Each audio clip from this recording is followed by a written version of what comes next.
আসসালামু আলাইকুম প্রিয় বন্ধুরা, দেশীয় প্রবাসী যে যেখান থেকে দেখছেন প্রত্যেককে শুভেচ্ছা জানাচ্ছি। আশা করছি যে যেখানে আছেন ভালো আছেন, নিরাপদে আছেন। এই যে অসাধারণ দৃশ্য দেখছেন, এটি হচ্ছে ঢাকা আশুলিয়া এলিভেটেড এক্সপ্রেসওয়ের যেই নিচ দিয়ে যে নতুন সড়ক নির্মাণ হচ্ছে, 4 লেন সড়ক, সেই সড়কের চিত্র এবং ভিডিওটা আমরা শুরু করছি।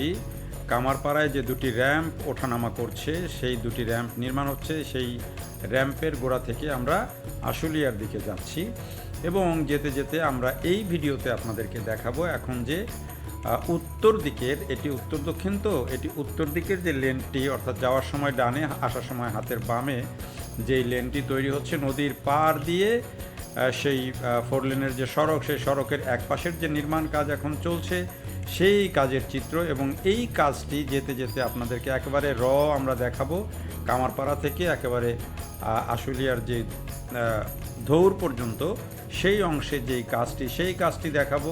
এবং এই কাজটি দেখলে আপনারা বুঝতে পারবেন যে কি অসাধারণভাবে উপরে এক্সপ্রেসওয়ে আর নিচের দিকে যে সড়কটা, সেই সড়কটা নির্মাণ হচ্ছে। এবং সেই নির্মাণের চিত্রটা আপনাদেরকে একবারে পরিপূর্ণভাবে দেখাবো। এই কারণে একেবারে যেভাবে আমি গিয়েছি, যেভাবে ভিডিওটা করেছি বাইকে বসে, ঠিক সেভাবে আপনাদেরকে দেখাচ্ছি।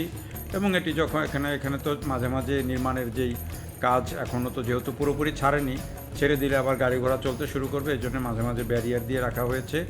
আর এই যে ডান দিকে দেখেন, এখানে বসার জায়গা, মানে এবং নদীর পাড়ে যে বসার জায়গা তৈরি হচ্ছে, যেহেতু এটি নদী আর নদীর পাড় বাধাই করা হচ্ছে। এখানে সবচেয়ে মজার যে দৃশ্যটা তৈরি হবে সেটি হচ্ছে এই যে এক্সপ্রেসওয়েটি নির্মাণ হচ্ছে, সেই এক্সপ্রেসওয়েটি একদিকে তুরাগ নদ আবদুল্লাপুর পর্যন্ত যে অংশ, এইখানে আপনি যখন এই এক্সপ্রেসওয়ের উপর দিয়ে যাবেন বা নিচ দিয়ে যাবেন, তখন একদিকে নদী এবং নদীর পাড় বাধাই করে সেখানে ওয়াকওয়ে নির্মাণ করা হয়েছে, সেখানে নদীর পাড় বাধাই করা হচ্ছে এবং নদীর পাড়ে বসে আপনি গল্প করবেন, মানুষ আসবে, বিনোদন নিবে, সেই ব্যবস্থাও কিন্তু তৈরি হচ্ছে। ফলে এটি একটি মহা কর্মযজ্ঞ চলছে। এবং এই কাজটি যখন পুরোপুরিভাবে হয়ে যাবে, আপনি দেখেন এই সড়কের পাশ দিয়ে কি সুন্দর উঁচু করে জায়গা করা হয়েছে, সেখান দিয়ে কেউ হাঁটতে পারবে, বিকেলে বসে আড্ডা মারতে পারবে, নদীর পাড়ে বসে বাতাস খেতে পারবে। অসাধারণ একটা পরিবেশ তৈরি করা হয়েছে। আর এইরকম একটা চিত্রের মধ্যে যখন গাড়ি উপর দিয়ে যাবে, নদী ভর্তি পানি থাকবে এবং নদী বাধাই করা ওয়াকওয়ে নদীর মধ্যে, কি অসাধারণ দৃশ্য লাগবে। তো সেই সড়কটির এখন নির্মাণ কাজ হচ্ছে এবং এর আগের ভিডিওতে আপনাদেরকে দেখিয়েছিলাম যে কিছুটা নির্মাণ হয়েছিল এই অংশে, কিন্তু এবারে দেখলাম যে এটি মোটামুটি একেবারে ধৌর মোড় পর্যন্ত হয়ে গেছে প্রায় এক অংশে। এবং এদিক দিয়ে অনেকেই এখন বাইক চালান, বিকেলবেলা মানুষজন খুব মজা করে হাঁটে। এবং আমিও যে গাড়ি চালালাম, সেটি অসাধারণ একটা অনুভূতি। তাতে আপনারা বুঝতে পারছেন যে যখন তৈরি হয়ে যাবে তখন কি চিত্র দাঁড়াবে। আর এই যে আমরা দেখতে দেখতে দেখেন ওই যে প্রত্যাশা ব্রিজ, এই ব্রিজটা নিয়ে আলাদা ভিডিও আপনাদেরকে আমি একাধিকবার দিয়েছিলাম। যদিও এই ব্রিজটা অনেক দিন থেকে হচ্ছে, ব্রিজের মূল কাজটা প্রায় হয়ে গেছে, কিন্তু ওইটা যে কানেক্টিং রোড ওই পাশে এখনও পর্যন্ত পুরোপুরি হয়নি। ফলে সেই সুফলটা এখন পর্যন্ত মানুষ পাচ্ছে না। ওই কাজটাতে ধীরগতি তৈরি হয়ে গেছে। ফলে এই যে পরিস্থিতি এবং এই যে কাজ, এই কাজগুলো নিয়ে নিয়মিত আপডেট আপনাদেরকে আমি জানানোর চেষ্টা করছি। বিশেষ করে ঢাকা আশুলিয়া এক্সপ্রেসওয়ে যেটি নির্মাণ হচ্ছে, সেটি বিশেষ করে নিচের দিকের যে চিত্র, সেই চিত্রগুলো আমি আপনাদেরকে পরিপূর্ণভাবে উপস্থাপনের চেষ্টা করি, যাতে আপনারা নিচের কাজটাও পুরোপুরি বুঝতে পারেন। তো এই যে বলতে বলতে আমরা দেখেন প্রত্যাশা ব্রিজ পেরিয়ে ধৌরের দিকে যখন যাচ্ছি, আশুলিয়ার বিলের দিকে, তখন বলছিলাম যে একদিকের রাস্তা হয়ে গেছে, এখনও মাঝখানের যেই কাজটা, সেটি এখনও কাজ চলমান আছে দুই দিকে। অর্থাৎ যেই দুই দিকের যে লেন রাস্তার, তার মাঝখানে ডিভাইনগুলো দেখেন আপনি, ঠিক মাঝখানের ডিভাইডারগুলো কিন্তু সব সুন্দর করে করা হচ্ছে। এবং এই ডিভাইডারের মাঝখানে যেটুকু দেখলাম যে হয়তো গাছ টাছের ব্যবস্থা নাই, যদি গাছ রোপণ করা যায় তাহলে কিন্তু খুবই সুন্দর হয়। যেটি এখন বিমানবন্দর সড়কে, আমরা বিমানবন্দর থেকে রেডিসন পর্যন্ত যেটা দেখি, খুব সুন্দর করে রাস্তার ডিভাইনের উপরে কিভাবে গাছ লাগানো হয়েছে, সিটি কর্পোরেশন যে কাজটা করেছে বছর দুয়েক আগে, সেটি কিন্তু এখন খুবই সৌন্দর্য।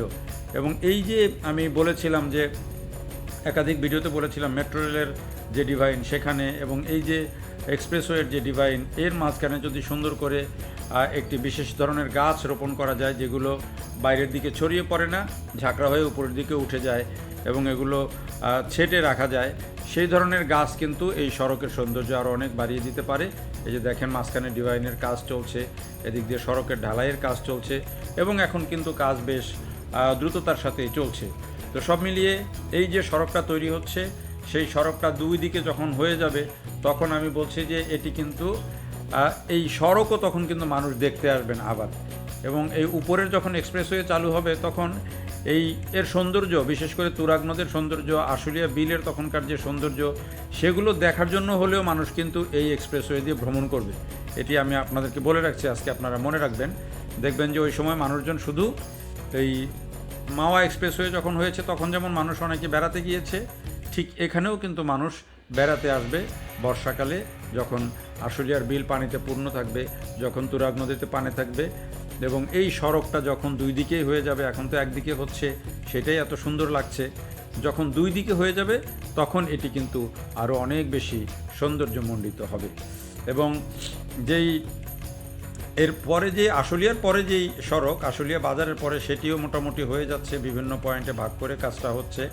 এই প্রকল্পটা সম্পর্কে একটু বলা দরকার। প্রকল্পটা 2022 সালের শেষের দিকে কাজ শুরু হয়, যদিও এই প্রকল্প একনেকে নেওয়া হয় অনেক আগে, কিন্তু এটি মূলত 2022 সালে কাজ শুরু হয় এবং কাজটা বেশ তাড়াতাড়ি দ্রুততার সাথে হয়েছে। চায়না এক্সিম ব্যাংকের ঋণের সহায়তা এবং বাংলাদেশ সরকার মিলিতভাবে কাজটা করছে এবং এটি কথা ছিল 2025-এর শেষ নাগাদ হয়ে যাবে, কিন্তু সেটি সম্ভব হয়নি। এরপরে এক দফা সময় বাড়ানো হয় এবং আবার নতুন করে এক বছরের সময় বাড়িয়ে এখন নির্ধারণ করা হয়েছে 2026-এর শেষ এটি কাজ শেষ হয়ে যাবে। এই বছরের শেষের দিকে 2027-এর শুরুতেই এটিতে পরিপূর্ণভাবে যান চলাচল শুরু করবে। এটি এখন পর্যন্ত টার্গেট নেওয়া হয়েছে। তো সেই অনুযায়ী কাজগুলো কিন্তু চলছে এবং এটি সম্ভব। আমার কাছে যেটি মনে হয়, শুধুমাত্র সবচেয়ে বেশি পিছিয়ে আছে যে অংশটা, সেটি বিমানবন্দর থেকে এখন তো কানেক্টিভিটি হয়ে যাচ্ছে। বিমানবন্দরের পরে ঠিক হজ ক্যাম্পের সামনের এই অংশটাতে, এখান থেকে কসাইবাড়ি পর্যন্ত যে অংশ, এখানে শুধু উপরের দিকের কাজ হয় নাই, শুধু পিলার উঠেছে, পিলার ক্যাপ বসেছে, আর বাকি কিন্তু মোটামুটি কাজ ভালো এগিয়ে গেছে। সেটি আমরা ভিডিওতে আপনাদেরকে দেখিয়েছি। আবদুল্লাপুর পর্যন্ত সড়ক, এই রেল লাইনের পাশ দিয়ে কীভাবে চলে এসেছে, এটি এর আগে আমরা ভিডিওতে দেখিয়েছি। আর এখন দেখেন এটিতে কত সুন্দর উপরে ঢালাই হয়ে গেছে, এক্সপ্রেসওয়ের মূল অ্যালাইনমেন্টে ঢালাই হয়ে গেছে, নিচের দিকে সড়ক নির্মাণ হয়ে যাচ্ছে এবং আশুলিয়া এবং তারপরে বিভিন্ন পয়েন্টে ভাগ করে করে কাজটা হচ্ছে। বাইপাইল বিভিন্ন পয়েন্টে ভাগ করে যেহেতু কাজটা হচ্ছে, তার মানে কাজটা খুব দ্রুততার সাথেই শেষ হয়ে যাবে, এটা আমরা বলতে পারি। ফলে এই বছরের শেষ দিকে যে টার্গেটটা করা হয়েছে, বছরের শেষেই কাজটা শেষ হয়ে যাবে। আমরা আশা করি সেটি শেষ হয়ে যাবে এবং এটি যখন হয়ে যাবে তখন এই সড়ক দিয়ে মানুষজনের চলাচল, বিশেষ করে উত্তরা থেকে বাইপাইল যেতে এখন যে 1.5 ঘন্টা 2 ঘন্টা সময় লাগে বা অনেক সময় আরও বেশি সময় লাগে, সেটি তখন কিন্তু মাত্র 10-15 মিনিটে কিন্তু মানুষ চলে যেতে পারবে। এবং নিচে যে সড়কটা হচ্ছে সেটি দিয়েও আশা করি যদি ঠিকমতো যাওয়া যায় তাহলে কোনোভাবেই 20 মিনিট আধা ঘন্টার বেশি লাগার কথা না। তার মানে হচ্ছে যে আপনারা বোঝেন যে একটা পুরা শিল্পাঞ্চলের যে কানেক্টিভিটি সেটি কোথায় যাবে। এবং এটি যখন বাইপাইল থেকে একেবারে চিটাগাং রোডের কুতুবখালী পর্যন্ত পুরো পরিপূর্ণ হয়ে যাবে, তখন বাইপাইল থেকে মাত্র 47 থেকে 50 মিনিটে একবারে এই পুরো সড়ক একেবারে বাইপাইল থেকে চলে যাওয়া যাবে চিটাগাং রোডে, যেটি এখন লাগে প্রায় 2-3 ঘন্টা। তো আশা করি যে কাজটি যেভাবে চলছে তাতে দ্রুততার সাথে শেষ হয়ে মানুষের খুব শিগগিরই এটি ব্যবহার উপযোগী হবে, সেই প্রত্যাশা জানিয়ে বিদায় নিচ্ছি। দেখার জন্য সবাইকে অনেক ধন্যবাদ।